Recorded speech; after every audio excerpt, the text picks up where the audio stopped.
Bismillahirrahmanirrahim. Assalamualaikum warahmatullahi wabarakatuh.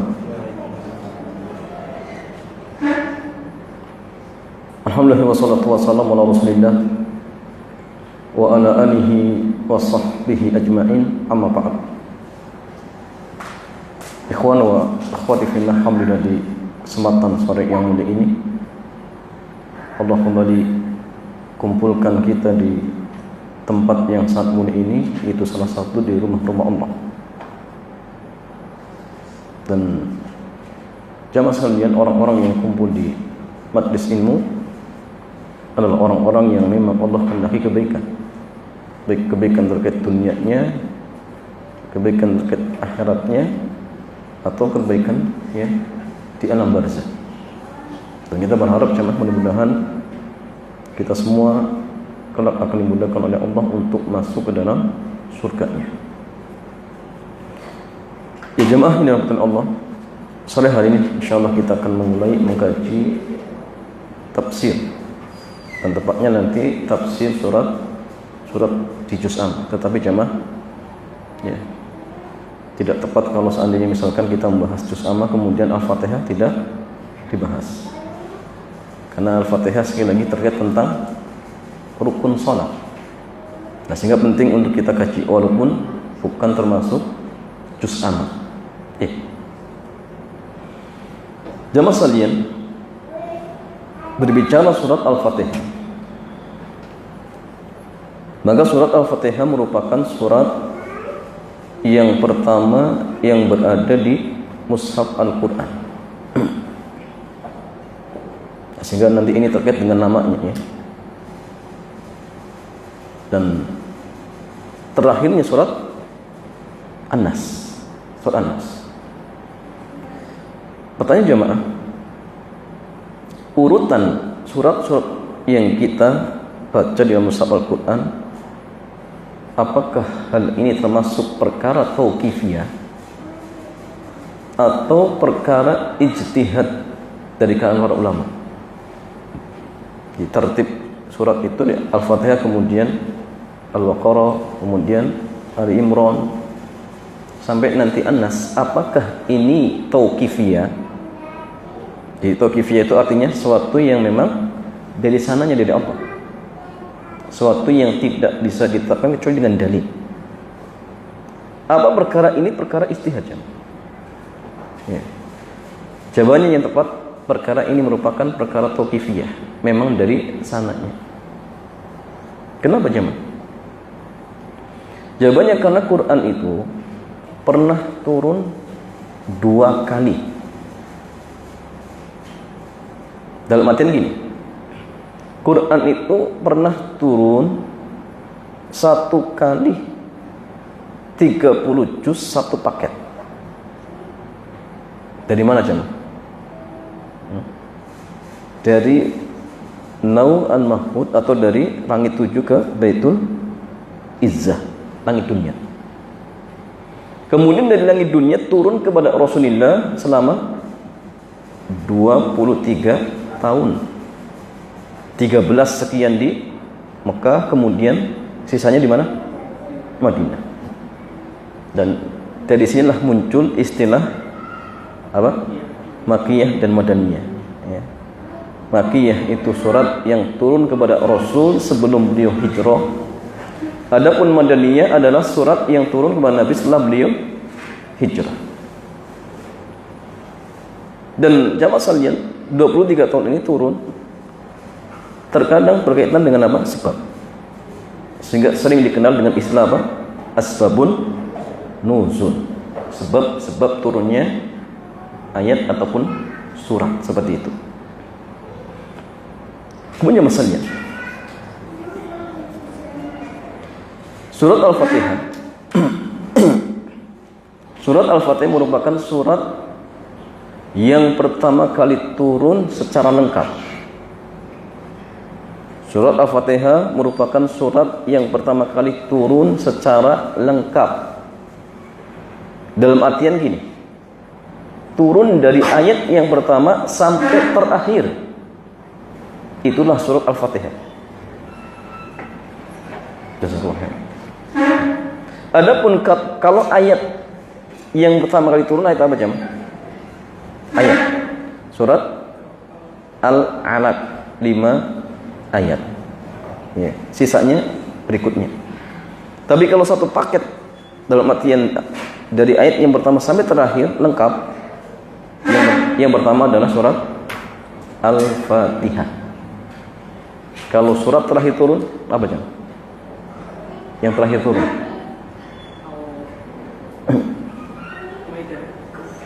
itu ayat surat dalam artian lengkap dari ayat pertama sampai terakhir. Surat apa itu? Idza jaa nasrullahi wal fath. Turunnya kapan? Turun di tahun berapa? Tepatnya ketika Nabi Hajatul Wada, hari Jumat pada asar. Dan ini kejadian setelah 2 tahun ya. Di Fathu Mekah itu tahun 8. Kemudian tahun 10 Nabi Hajatul Wada, dan ini di akhir-akhir ya. Akhir tahun 10 ya, mungkin ya awal tahun 11. Ya. Pokoknya gitulah antara 10 terakhir atau awal 11. Maka turunlah surat An-Nasr, dan itu surat yang terakhir. Adapun ayat yang terakhir turun silang pendapat. Ada yang mengatakan tadi surat Al-Maidah ayat yang ke-3, Al-yawma akmaltu lakum dinakum wa atmamtu 'alaikum ni'mati wa raditu lakumul Islam madinah. Kemudian masalah surat Al-Fatihah terdiri dari 7 ayat. Terdiri dari 7 ayat, dan ini sepakat ya. Walaupun para ulama berbeda tentang penetapan status ayat-ayatnya. Artinya gini ya, apakah bismillah termasuk Al-Fatihah atau bismillah satu ayat tersendiri? Ini silang pendapat. Tetapi mereka sepakat bahwasannya Al-Fatihah 7 ayat. Kalau sebagian ulama yang mengatakan bahwasanya bismillah bagian dari Al-Fatihah ya, maka mereka menghitung dari bismillah. Bismillah itu ayat pertama, alhamdulillahirabbil alamin kedua, ar-rahmanir rahim ketiga, maliki yaumiddin 4, iyyaka na'budu wa iyyaka nasta'in 5, ihdinas siratal mustaqim 6, siratal ladzina an'amta 'alaihim ghairil maghdubi 'alaihim waladdallin. Itu ayat ke-7. Ya. Pertanyaan gini ya. Qiraah yang kita baca itu qiraah Asim atau Hafiz? Alhamdulillahirabbil alamin arrahmanir rahim maliki yaumiddin. Itu Hafiz atau Asim ya? Ya. Hafiz. Dan Hafiz, qiraatul Hafiz itu menganggap ayat yang terakhir siratal ladzina an'amta 'alaihim ghairil maghdubi 'alaihim waladdallin, satu ayat. Artinya gini, kalau qiraah kita qiraah Hafiz, berarti ketika membaca ayat yang terakhir apa tadi? Satu ayat ya. Apa tadi? Siratal ladzina an'amta 'alaihim ghairil maghdubi 'alaihim waladdallin. Sehingga tidak tepat kalau berhenti di siratal ladzina an'amta 'alaihim. Kurang tepat. Kenapa? Nanti mulai dari ghairil maghdu, dari jar. Ini kurang tepat. Kurang tepat. Ya. Walaupun boleh tetapi kurang tepat. Sehingga kalau misalkan qiraah kita qiraah Hafiz, maka kalau misalkan ingin dipisah karena nafas kita tidak kuat, maka caranya gini, siratal ladzina an'amta 'alaihim ghairil maghdubi 'alaihim, ulang, ghairil maghdubi 'alaihim waladdallin, baru. Atau kalau kuat ya siratal ladzina an'amta 'alaihim ghairil maghdubi 'alaihim waladdallin, itu bagus ya. Kenapa? Karena qiraah kita Hafiz. Jangan qiraah kita Hafiz kemudian metode bacanya cara ulama yang lain itu keliru. Itu masalahnya. Memang jemaah sebagian ulama menganggap bismillah bukan Al-Fatihah. Fatihah. Dan itu yang kuat. Ya. Jadi artinya kalau misalkan bismillah bukan bagian dari Al-Fatihah, berarti alhamdulillah itu pertama. Ar-Rahmanir Rahim yang kedua. Maliki yaumiddin ketiga. Iyyaka na'budu wa iyyaka nasta'in keempat. Ihdinas siratal mustaqim kelima. Siratal ladzina an'amta 'alaihim namru ghairil maghdubi 'alaihim waladdallin itu 7. Sahih. Ya. Nah, cuma saya tadi ya, qiraah kita qiraah hafaz, maka kalau tidak kuat nafasnya disambung tapi nanti diulang. Ya, siratal ladzina an'amta 'alaihim ghairil maghdubi 'alaihim. Ya, ulang lagi. Siratal ladzina an'amta 'alaihim ghairil maghdubi 'alaihim waladdallin. Itu yang tepat. Walaupun kalau misalkan ada imam yang qiraahnya hafaz dan memisahkan seperti tadi, sah. Cuma kurang afdal. Ya, kurang afdal seperti itu. Kemudian masalahnya membaca surat Al-Fatihah merupakan rukun salat. Sehingga seandainya misalkan ada orang yang salat kok tidak membaca Al-Fatihah, sah tidak salatnya jemaah? Tidak sah. Apa dalilnya? Sebuah hadis dari Ubadah bin Samit di mana beliau mengatakan bahwa Nabi bersabda, "La salata liman lam yaqra bi Fatihatil Kitab." Tidak sah seseorang atau tidak sah salat seseorang yang tidak membaca surat Al-Fatihah. Dan la di sini jemaah, la nafi dan meniadakan ya zat dan sihah. Artinya apa? Zatnya tidak sah, otomatis pahalanya nggak dapat. Ya, karena la nafi itu ada 3 makna. Bisa menafikan zat ya, ibadah tersebut, bisa menafikan itu meniadakan, bisa menafikan ya, kesempurnaan, bisa menafikan pahala. Ya. Yang menafikan zat, ya, jadi otomatis pahala juga sama. Contohnya tadi hadis tadi. La salata liman lam yaqra bi Fatihatil Kitab. Tidak sah salat seseorang yang tidak membaca Al-Fatihah. Ya. Ini jelas, zatnya tidak sah, otomatis pahalanya tidak dapat. Terkadang juga jamaah la nafiyah itu meniadakan pahala. Contohnya apa? Man ata arrafan au kahina. Barang siapa yang datang ke paranormal, dukun, fasa'alahu an syai'in, kemudian dia tanya tentang suatu dari perkara yang gaib, lam tuqbal lahu salatun arba'ina yauman, maka salat dia selama 40 hari 40 malam tidak diterima oleh Allah. Apa artinya jam? Maksudnya salatnya sah, pahala tidak dapat. Ustaz, berarti kalau begitu mendingan enggak salat. Enggak, tetap salat. Ya, kenapa? Karena kalau dia misalkan tinggalkan salat, dosanya beda lagi. Tetap dia kerjakan salat walaupun tidak dapat pahala. Yang ketiga, la nafiyah itu kadang menafikan sempurna. Contohnya, la wudu'a liman lam yadhkurismallah. Tidak ada wudu bagi orang yang tidak membaca bismillah. Apa artinya, Mas? Wudunya sah tetapi tidak sempurna. Nah, sehingga ya la itu tidak mesti menafikan apa? Meniadakan dat. Tidak mesti seperti itu. Ya. Kemudian masalahnya, surat ini memiliki banyak nama. Berkata Imam Al-Hafidz Abul Fida Ibnu Katsir rahimahullahu jalla wa ala fi kitabih Tafsir Qur'anul Azim. Ya. Beliau mengatakan Fatihatul Kitab Bismillahirrahmanirrahim. Yuqalu laha Al-Fatihah. Jadi Al-Fatihah ini di antara salah satu namanya apa? Al-Fatihah. Apa artinya Al-Fatihah? Dari kata fataha yaftahu. Kemudian apa? Fathan. Apa artinya? Pembuka. Sehingga kalau ada istilah miftahun, apa artinya? Kunci. Miftahul jannah la ilaha illallah, itu kunci. Jadi miftah itu isim alat dari kata fataha. Ya, maka artinya alat. Alat untuk membuka ya kunci.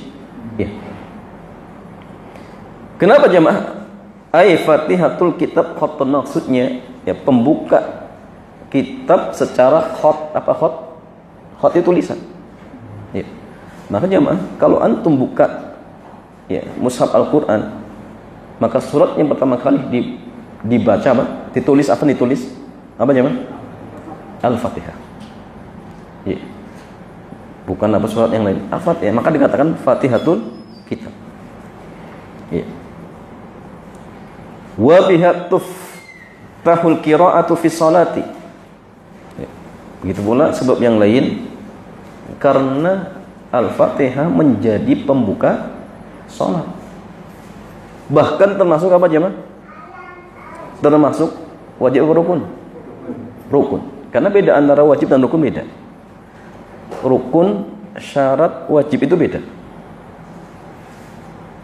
Syarat dan rukun konsekuensi bisa sama, tapi secara bentuknya beda.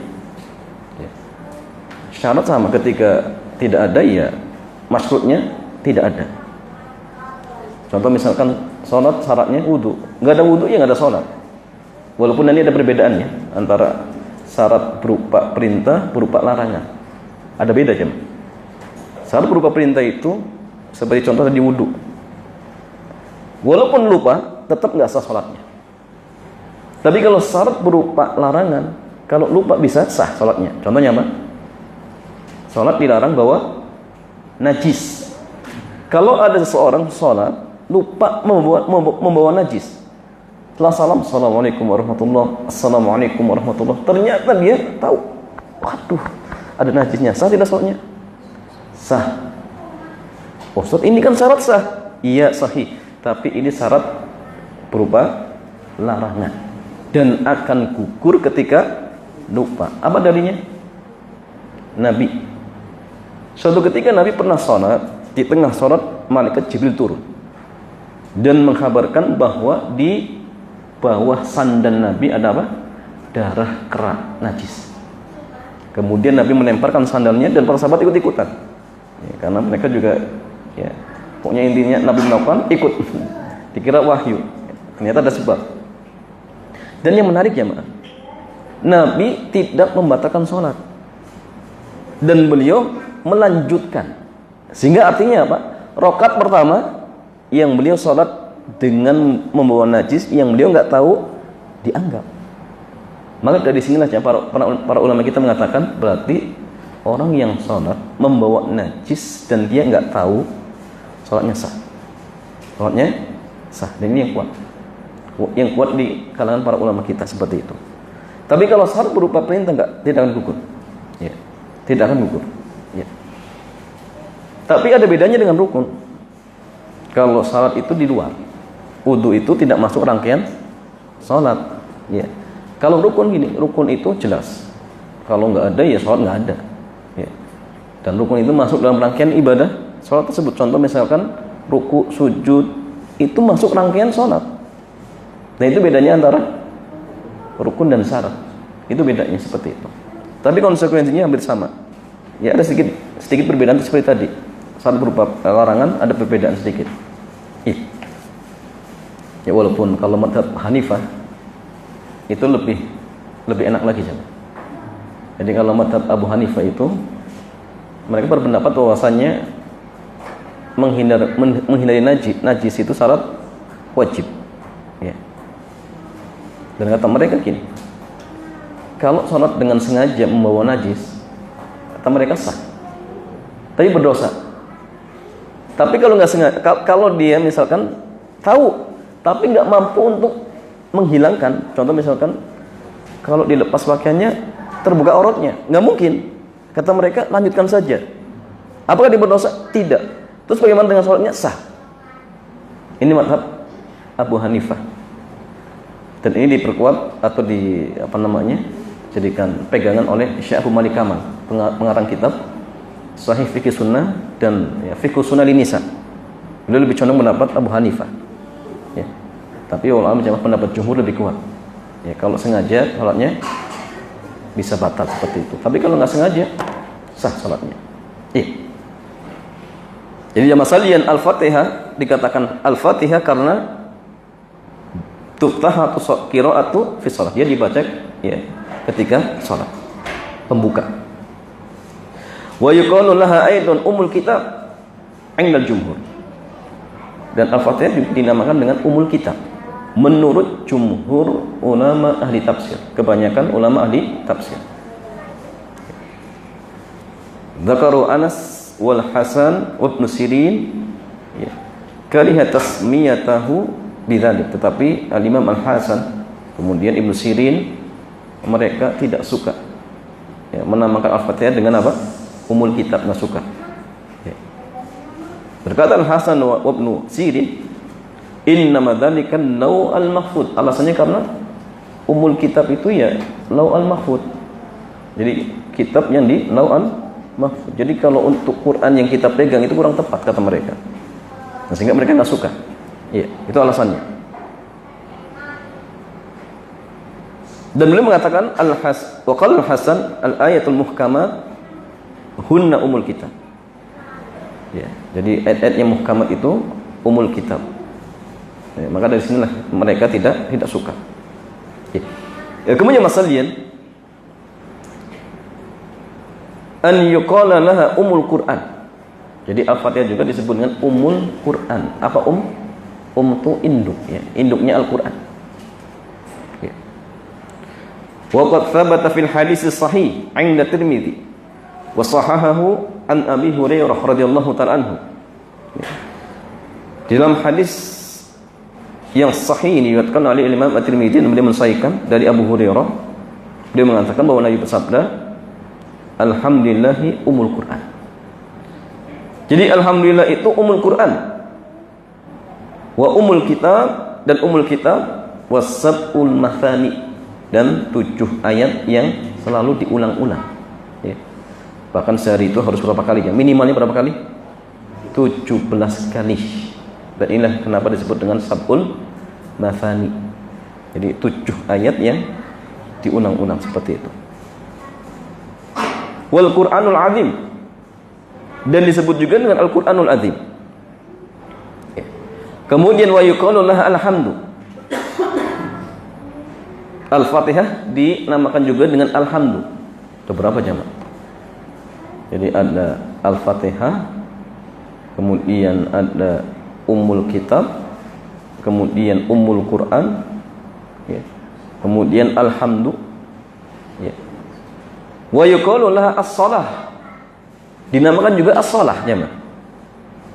Jadi kalau surat as-shalat itu apa? Ya surat Al-Fatihah. Surat as-shalat ya surat Al-Fatihah seperti itu. Kenapa liqaulihi alaihi salatu wassalam an rabbi? Hujahnya hadis qudsi. Ya. Jadi sebuah hadis qudsi dari Allah Jalla wa Ala yang menyebutkan tentang hal ini, di mana jamaah Allah berfirman, qasamtus salata baini wa baina abdi nisfain.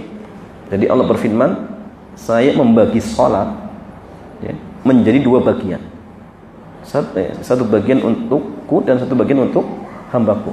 Salat di sini apa jemaah? Saya membagi salat apa maksudnya?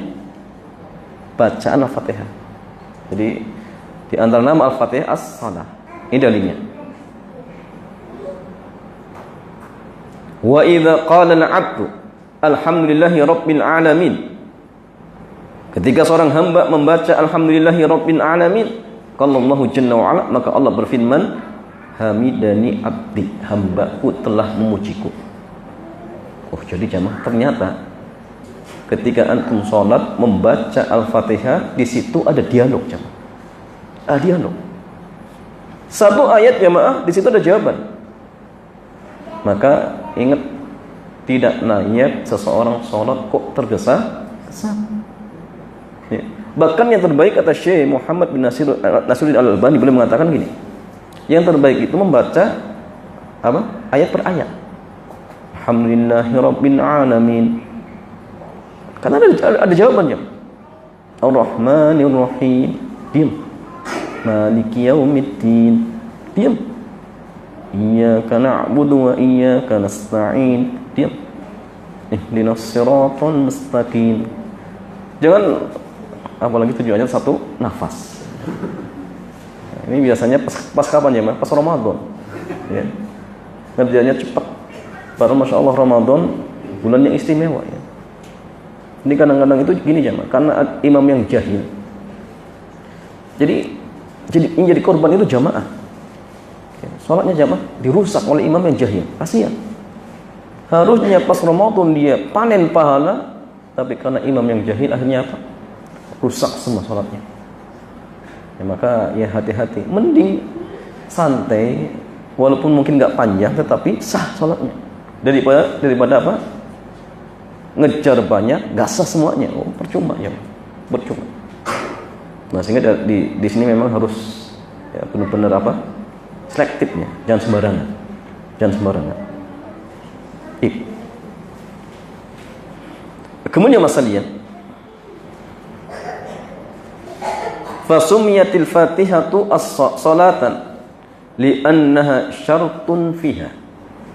Dan Al-Fatihah itu dinamakan as-salat atau salat karena Al-Fatihah merupakan syarat sah di dalam salat. Tanpa membaca Al-Fatihah salatnya tidak sah. Walaupun madhab Abu Hanifah mengatakan apa? Sah. Sah cuma. Yang penting apa? Dia baca surat sejumlah Al-Fatihah. Iya, 7 ayat yang penting. Enggak harus Al-Fatihah. Apa dalilnya? Faqra'u ma tayassara minal Qur'an. Bacalah dari Quran yang paling mudah. Itu dalilnya. Berarti kita enggak perlu mempersulit diri. Kalau misalkan surat yang lain ya enggak masalah. Itu kata mereka. Ya, kata mereka. Ya. Walaupun yang tepatnya mah membaca Al-Fatihah itu apa? Apa? Rukun bagi siapa? Imam, terus munfarid, rukun. Kalau makmum, silang pendapat. Ada yang mengatakan rukun, ya, dan ini mutlak. Walaupun salat jahar ataupun sir, rukun. Ya. Madhab siapa aja? Madhab Syafi'i. Ya. Atau kamakor. Ada yang mengatakan wajib. Bagi makmum itu wajib. Ketika kapan? Mutlak. Salatnya tepatnya salatnya ketika jahar itu wajib. Dan wajib nanti beda. Wajib itu bisa gugur ketika apa? Ketika lupa, ketika tidak mampu, maka imam yang menggantikan. Tapi kalau pendapat kita rukun nggak bisa tergugurkan. Itu bedanya di situ. Ada yang mengatakan apa? Sunnah. Madhab Maliki mengatakan sunnah. Ya. Kapan sunnahnya? Ketika sir. Duhur itu sunnah. Artinya kalau nggak baca sah tidak? Ya sah-sah saja. Kalau jahar makruh. Kalau baca pas jahar itu dibenci. Madhab Maliki. Madhab Maliki. Tapi walau alam jamaah pendapat yang kuat itu dua pendapat. Pendapatnya mengatakan ya, bahwasannya makmum itu dalam kondisi jahar ataupun sir wajib baca. Atau pendapatnya mengatakan kalau sir wajib baca, kalau jahar mendengarkan. Dan ini pendapat dari kakeknya Syekhul Islam Ibnu Taimiyah, Abdul Barakah. Beliau berpendapat apa? Kalau jahar dengarkan. Kenapa jemaah? Karena kita disuruh untuk mendengarkan bacaan Quran. Wa idza quri'al Qur'anu fastami'u lahu wa ansitu. Jika dibacakan Quran maka apa? Dengar apa? Dan diam. Berarti kalau kita baca bagaimana? Kalau baca enggak dengar. Berarti bertentangan dengan ayat ini. Maka mereka mengatakan kalau mendengar bacaan imam, diam, dengarkan. Dan ini pendapat beliau. Dan ini dikuatkan oleh sebagian para ulama kita. Dan wallahu a'lam, di antara ya, ulama yang memperkuat pendapat ini antaranya Syekh Dr. Shalih bin Fauzan, beliau menguatkan pendapat ini. Tadi Syekh Muhammad bin Shalih bin Utsaimin, kemudian Syekh Abdul Aziz bin Baz, beliau lebih condong pendapatnya mengatakan wajib. Artinya apa? Imam itu wajib, makmum itu wajib baca. Wajib, bukan rukun ya, wajib. Artinya akan gugur kapan jamaah? Ketika misal kita baru masuk Allahu Akbar, buat Allahu Akbar, ternyata imam ruku, maka ikut ruku, dapat masalah. Atau pas kita datang ke masjid, imam lagi ruku, kita langsung ikut ruku, Allahu Akbar, takbiratul ihram, kemudian Allahu Akbar, atau langsung misalkan kita dapat. Kenapa? Wajib. Dan ketika itu akan ditanggung oleh imam. Nah, ini pendapat yang dikuatkan oleh Syekh Muhammad bin Shalih bin Utsaimin, begitu pula gurunya Syekh Abdul Aziz bin Baz. Ya. Tapi tadi kalau sebagian ulama mengatakan seperti madhabnya ya, Al-Imam Abu Barokat, dia mengatakan cukup mendengar. Nah, ini juga kuat. Ini juga kuat. Tetapi jamaah kalau ingin ikut pendapat yang paling hati-hati, makanya terbaik apa? Apa jamaah? Dengar, diam atau baca? Baca. Itu paling selamat. Pertanyaannya, bacanya di mana? Bacanya di mana jamaah? Jawabannya gini, kalau imam memberikan jeda, baca di situ. Waladhdallin, diam, baca di situ. Tapi kalau imam tidak memberikan jeda, ya, di mana bacanya? Bebas. Ya, dan ini kan ya, pendapat saya lupa. Tapi di antara ulama-ulama kontemporer, ya, berpendapat dapat bebas. Boleh dalam artian kalau nggak salah Syekh bin Baz ya, atau kamakol. Boleh di awal, boleh di tengah, boleh di akhir. Lihat waktu yang tepatnya. Nggak ada keharusan. Ya. Kalau misalnya gini, setelah antum takbirul ihram, Allahu Akbar, antum bacanya ringkas, Allahu Akbar kabira walhamdulillahi katsira wa subhanallahi berkata wa asila. Imam masih panjang, antum baca aja, nggak masalah. A'udzubillahi minasyaitonir rajim, bismillahirrahmanirrahim. Selesai, nanti diam, nggak masalah. Tapi kalau pas rakaat kedua, kan nggak mungkin. Ya, setelah takbir intiqal, imam langsung baca. Ya sudah, dengarkan dulu. Nanti bacanya ketika imam baca surat, seperti itu. Dan ini yang paling hati-hati. Paling hati-hati. Karena gini jamaah, pendapatnya Imam Abul Barokat yang mengatakan makmum cukup mendengar, ya, dan berhujjah dengan ayat tadi, itu juga dibantah oleh para ulama kita. Ya. Atau mereka memperkuat pendapatnya dengan sabda Nabi, qiraatul imam, qiraatul makmum. Bacaan imam, bacaan makmum.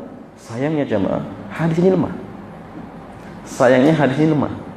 Kalau hadis ini kuat jamaah. Ada ayat diperkuat dengan hadis, lebih kuat. Cuma masalahnya hadisnya lemah. Ya. Sehingga dibantah oleh sebagian para ulama. Dan ini juga termasuk kaul dari Al-Imam Syafi'i rahimahullahu jalla wa ala. Ya. Dan kata mereka gini, mana yang didahulukan? Mendengarkan bacaan imam atau baca Al-Fatihah? Karena di sini jamaah ada dua mudarat. Kalau kita membaca Al-Fatihah, berarti konsekuensinya kita tidak mendengar bacaan imam. Taruhlah ini mudarat. Yang kedua, kalau kita tidak baca Al-Fatihah, apa mudaratnya? Tidak sah. Nabi bersabda, la salata liman lam yaqra bi Fatihatil kitab. Tidak sah salat seseorang yang tidak membaca Al-Fatihah. Maka jamaah, ada dua mudarat. Pertama, mudarat tidak mendengarkan bacaan Quran. Yang kedua, mudarat salatnya enggak sah. Mana lebih besar, lebih berat? Salatnya enggak sah. Berarti bagaimana? Baca. Itu yang paling hati-hati. Ya. Tanpa kita menyalahkan sebagian yang berpendapat cukup mendengarkan. Karena ini juga ada aqwal dan ini diperkuat ya tadi ya, oleh Al-Imam Abul Barokat, dan ini juga dipegang oleh sebagian para ulama di zaman kita. Di antaranya kalau nggak salah Syekh Dr. Shalih bin Fauzan hafizahullah jalla wa ala. Ya, karang kitab Mulakhasul Fiqhi. Dia mengatakan seperti itu. Ya. Kemudian masalahnya,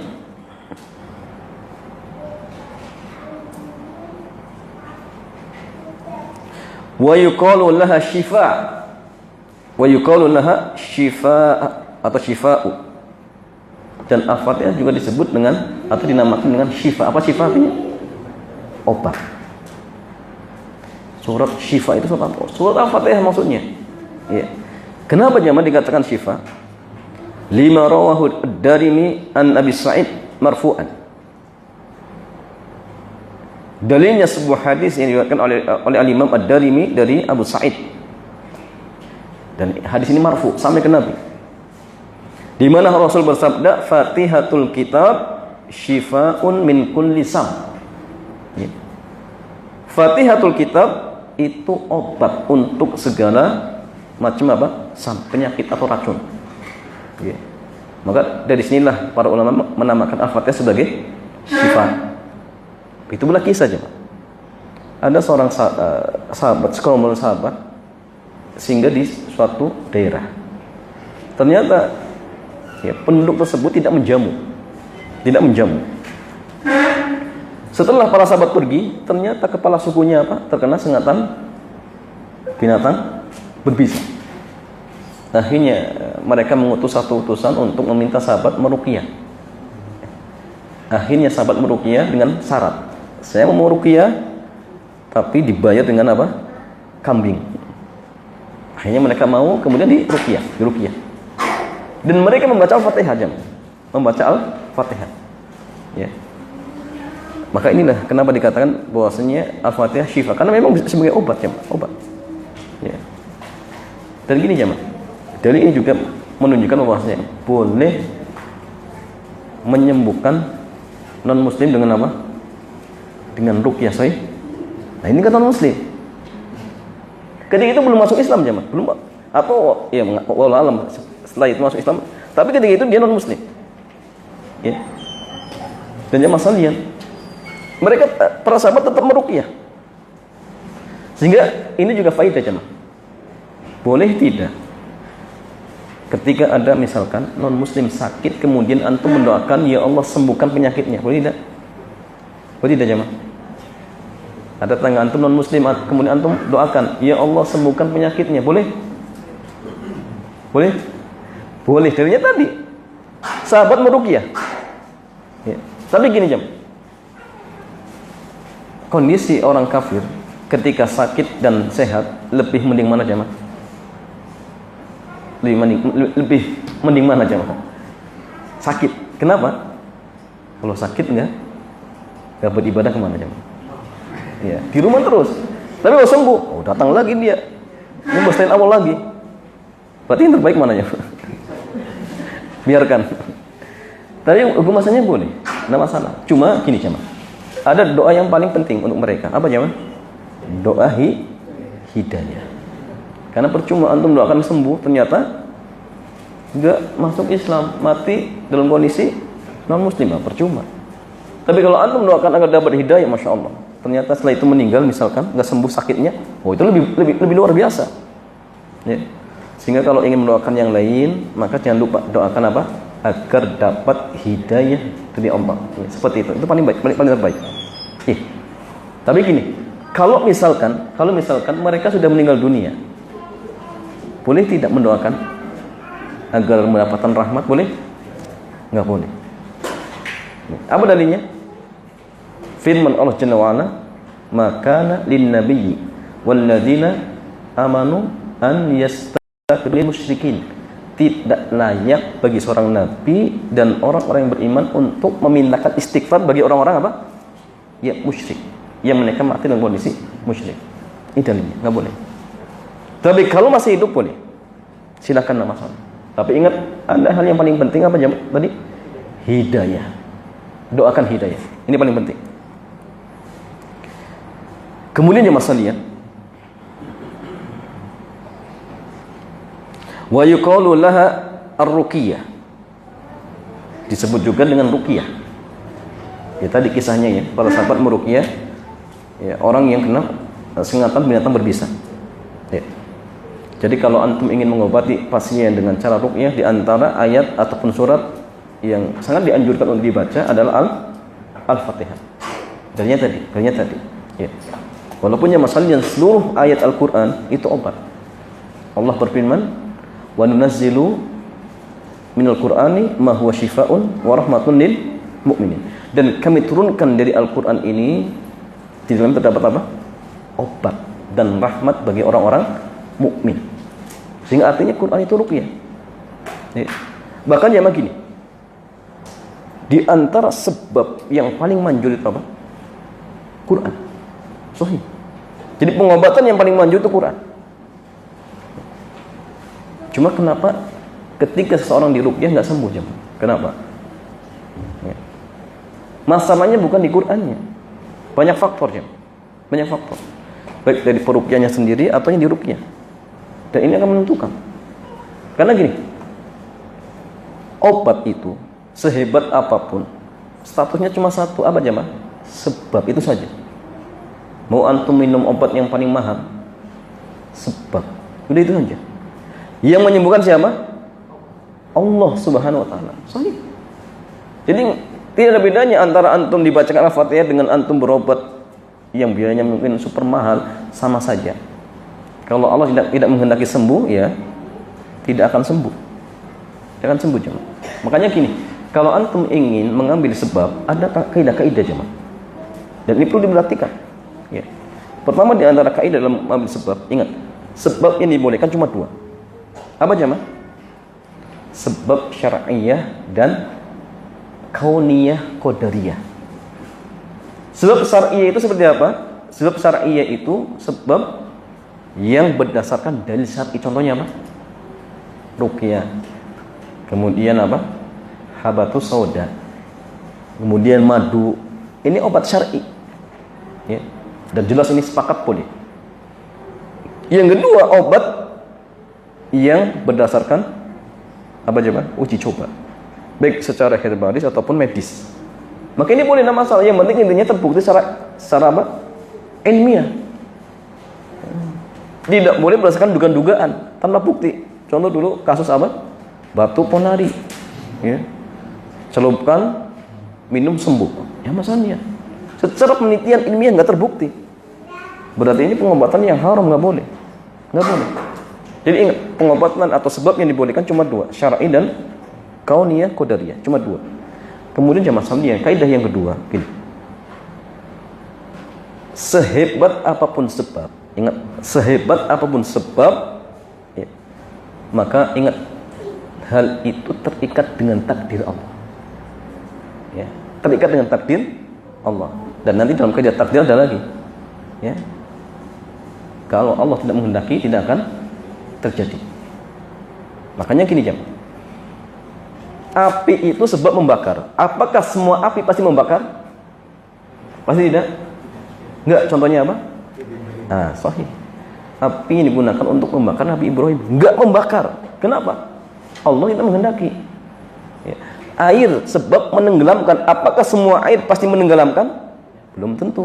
Contohnya air yang dilewati oleh Nabi Musa. Tuh. Jadi kalau Allah tidak menghendaki nggak mungkin. Ini harus kita pahami. Ya, kemudian jamaah sekalian, ingat. Dan terkaidah yang lain, kalau kita ngambil sebab, ya, ketika sebab yang kita ambil ternyata kita dapatkan, maka ingat, tidak boleh kita melihat kepada sebab, tetapi melihat bahwasanya hal tersebut adalah karunia dari Allah. Antum misalkan mencari asbab agar dapat harta, kerja, masya Allah sukses. Ingat, jangan antum bersama dengan apa? Kerjaan antum. Oh iya, saya karena kan kerja ini. Enggak. Tapi katakan, ini adalah karunia dari Allah Subhanahu wa taala. Nah, sehingga jangan sampai cacat ya Mas Alian. Itu kaidah-kaidah sebab seperti itu. Ya. Dan kembali kepada tadi ruqyah dengan Al-Fatihah. Itu sebab. Tapi kenapa kadang tidak manjur? Jawabannya banyak faktor. Ya. Seperti gini jemaah. Golok yang tajam itu sebab apa jemaah? Sekali tebas putus. Tapi jemaah, kalau misalkan yang menggunakan adalah anak yang umurnya baru 1 tahun, golok itu tajam di apa namanya, pokoknya yang buat pandai besi yang super ahli. Tapi yang pakai anak baru 1 tahun, kira-kira untuk potong tempe bisa tidak? Gak bisa. Apakah salah goloknya? Enggak. Goloknya tajam, tetapi yang pakai tidak apa? Tidak mampu. Al-Fatihah itu manjur. Para ulama jemaah dulu, seperti kalau nggak salah Imam Ibnu Qayyim atau yang lainnya, itu hanya dengan membacakan Al-Fatihah sembuh. Sahih. Karena tawakalnya luar biasa. Di zamannya Imam Ahmad, bukan zamannya, ini sudah meninggal Imam Ahmad. Ada orang kesurupan, bawakan sandal jemaah. Bukan takut dengan sandalnya, takut dengan siapa? Pemiliknya. Kabur jinnya. Karena memang ini sebab. Dan semua itu yang menjadikan terjadi dan tidaknya adalah Allah Subhanahu wa Ta'ala. Itu penting. Sehingga kalau misalnya kita baca Al-Fatihah kok nggak sembuh-sembuh, mungkin yang baca belum kuat, akidahnya masih campur aduk, ya, keyakinannya masih macam-macam. Plus yang diruqyah juga nggak percaya, akhirnya nggak ada pengaruhnya, Jadi banyak faktor seperti itu. Kemudian Mas Salian,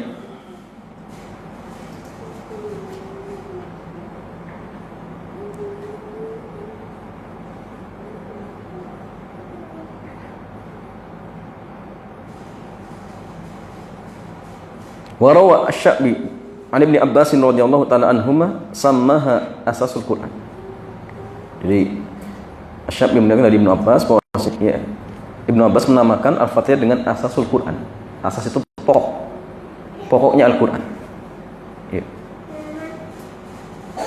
Ia mengatakan wa asasuha bismillahirrahmanirrahim wasammaha Sufyan ibnu Uyainah al-Waqiyah. Terjemahnya mengatakan al-Kafiyah. Banyak ya, namanya banyak. Berapa jemaah?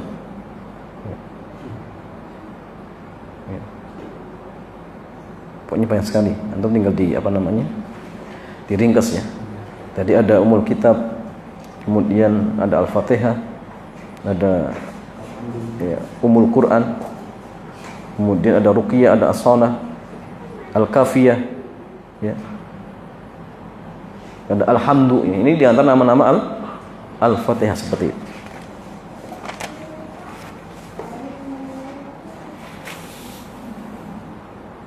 Ya, wallahu ta'ala a'lam bishawab.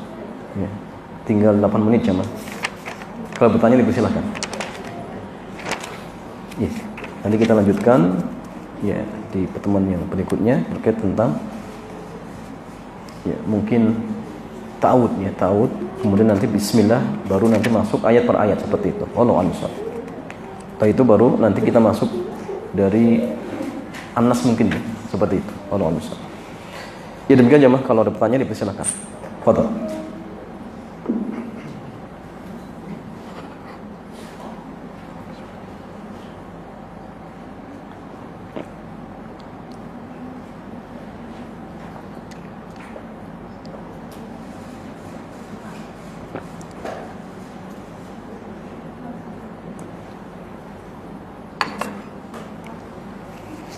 Ya, ada. Apa jelas semua? Atau bingung? Oh, silakan. Kalau misalnya dalam sholat sendiri itu dalam keadaan terburu-buru sholatnya itu tanpa takbiratul ihram langsung Al-Fatihah itu bagaimana Ustaz? Oh, na'am. Ya. Ya, wa jazakumullahu khairan katsiran wa barakallahu fikum. Ya, jamaah saya pertanyaan, bagaimana kalau ada seorang karena tergesa-gesa sholat langsung baca Al-Fatihah tanpa takbiratul ihram, sah tidak sholatnya? Jawabannya tidak sah. Kenapa? Karena takbiratul ihram pembuka. Ini apa dalilnya? Apa jemaah? Sholat itu apa? Tuftatahu sholatu bit takbiri wa muhtatamatu bit taslim. Jadi sholat itu dibuka dengan takbiratul ihram dan itu dengan salam. Jadi artinya kalau pembukanya belum dilakukan ya belum masuk. Berarti artinya belum masuk sholat. Kalau belum masuk sholat maka tidak dianggap. Ya. Bahkan gini jemaah, para ulama kita mengatakan gini. Bagaimana hukum takbiratulnya makmum ketika imam baru baca dan belum selesai dia takbir? Gini. Allah, makmum langsung Allah, belum selesai, belum bar. Kemudian makmum sudah memulai, sah tidak? Enggak sah. Jadi makmum enggak boleh Kalau imam sudah Allahu Akbar, baru Allahu Akbar boleh. Tapi kalau misalkan Allah ikut Allah, nggak sah. Nggak sah. Beda kalau rukun yang berikutnya selain takbiratul ihram itu beda. Tapi jamaah sekalian, memang yang di ya, katakan batal itu pertama takbiratul ihram, yang kedua itu jamaah salam. Membarengi salamnya imam, assalam bareng misalkan. Ini memang jamaah sekalian, ada yang mengatakan batal. Tapi kalau misalkan keduluan satu huruf, ini masih mending. Tapi kalau misalnya gini, assalamualaikum ini nggak masalah. Tapi takbiratul ihram tadi, imam belum selesai Allah, Allah, itu nggak sah. Jadi harus apa? Allahu Akbar baru makmum Allahu Akbar. Ya. Itu harus. Dan takbiratul ihram itu jamaah harus dilakukan dalam kondisi berdiri tegak. Artinya kalau misalkan sebagian dia bacanya ketika bergerak, contoh misalkan kasusnya ketika dia mendapati imam lagi ruku, karena sebagian orang itu apa? Dia langsung Allahu Akbar. Itu keliru. Berarti dia baca takbiratul ihramnya dalam kondisi bergerak. Ya, maka tidak sah.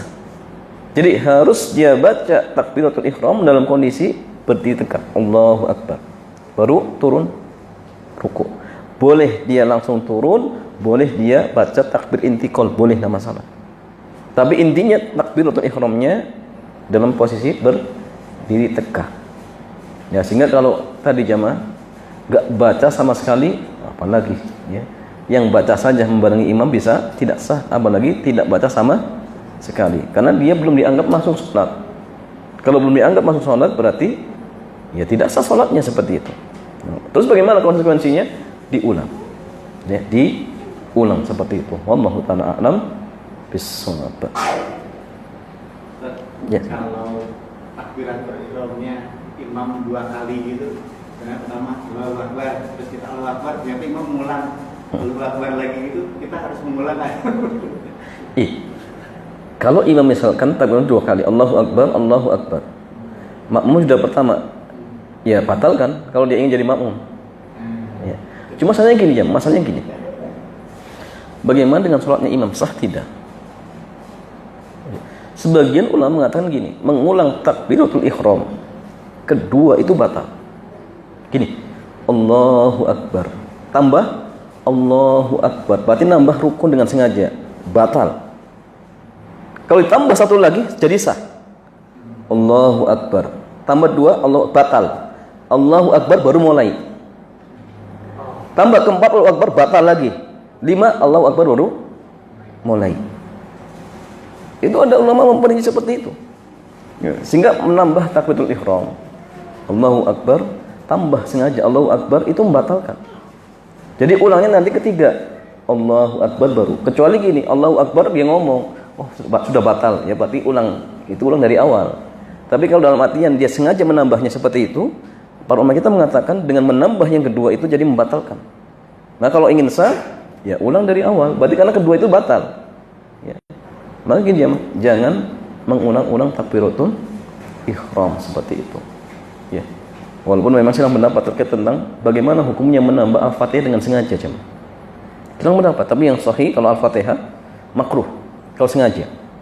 Tapi kalau misalkan dalam artian biar bacanya bagus, karena memang ada yang salah, nah masalah. Tapi kalau sudah benar, kemudian diulang-ulang tanpa alasan yang syar'i, maka hukum asalnya apa? Hukum asalnya ini makruh seperti itu. Wallahu ta'ala a'lam bis-shawab. Nah, jemaah sekalian, mudah-mudahan kajian di kesempatan sore yang mulia ini bermanfaat. Ya, kita tutup sampai sini. Karena sudah selesai dan sudah jam 5 ya.